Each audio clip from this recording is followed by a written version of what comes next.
Hey, it's Risen Faye, and sometimes I can connect to spirits and um, deities. So I connected with Hecate, and I wanted to know if she had anything to say for the collective. And she really went for the whole collective, not just the spiritual community. So without further ado, let's get on with it. 5 of Cups, 5 of Clubs, and 9 of Pentacles.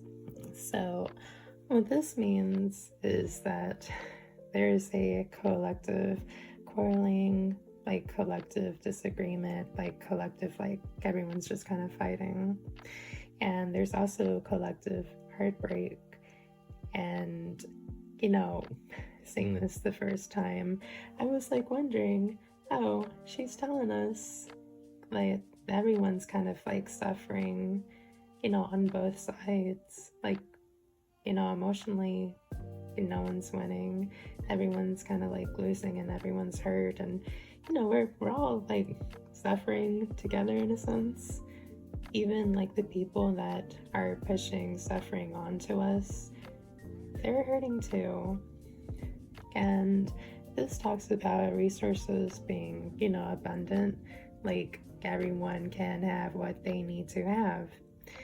So as I went down the line, things kind of just made more sense. So let's get to the second line.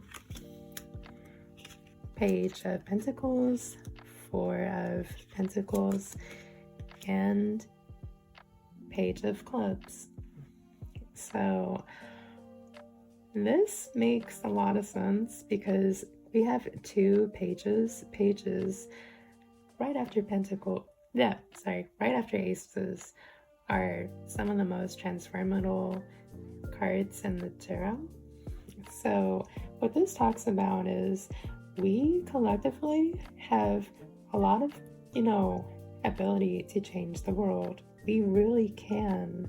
So, Wands is about, being able to do stuff, taking action, following it through. And Pentacles is about, money and chance, and it's a page. So it's like transformation. So we can like really transform like the scape of like resources and how people live. But we have the 4 of Pentacles, which is about scarcity. So why this is here, since we are the ones who can change, it collectively. And now this is not just the spiritual community, this is like the collective at large. So we collectively can change it, but collectively, we're the ones who are also like keeping the same pattern going. This is just the same like cycle repeating. So since we are capable of change, we're also the ones responsible of keeping things more or less the same or in a horrible, cycle. So there we go. What's this? All right. King of Clubs,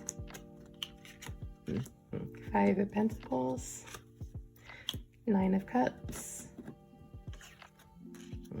4 of Swords. Ah, yes, I remember this part. So this is the advice she has for us. So she tells us that we have, we can, do anything. We can make the change. We are capable, and we shouldn't forget that or feel like powerless at all. And, that kind of coincides with there's, happiness and satisfaction around the corner. You just have to look for it. And that also brings us to our more negative cards. The 5 of Pentacles, which is, it always screamed to me that like, we're putting more attention to our problems, making them larger and bigger than what they actually are. So the 4 of Swords says to that, hey, just chill. Don't don't rile yourself up. Don't go making it a bigger problem when you can't, do too much about it in the first place. Just, give it a rest. Four of Swords is a rest card, and whether you want to be doing it willingly or not, you need to have a little bit of a break from whatever it is that's keeping you bogged down. So just to recap,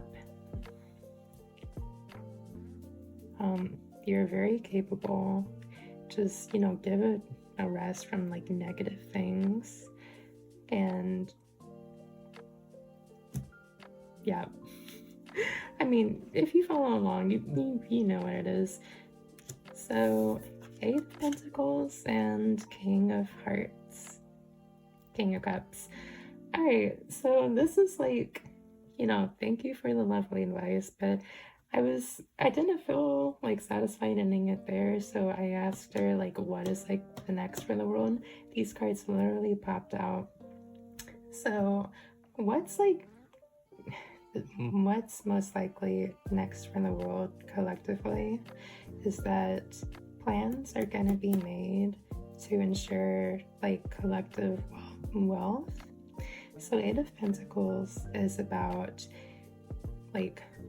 longevity of certain plans that are going to be in place, so you can have abundance for the future, and it'll be foolproof and ongoing, and it's going to be a great structure. The King of Cups is when this happens, or what will cause this to happen is there will be a lot more collective empathy. There will be a lot more people who are going to just care for one another and make decisions that are actually right for everyone. And this is kind of a sign that the divine masculine is going to rise, because right now the divine masculine is kind of being taken over, turned upside down, toxic. And if you want a good example of a divine masculine, Superman, that new movie came out, he's a good example of a protector and someone who wants everyone to be doing well and who has compassion for everyone. So until we have that collectively, and we can make changes, things are gonna be okay. Things are gonna be okay. Thank you for watching. I know this was kind of long, but I hope you enjoyed. Thanks for sticking around.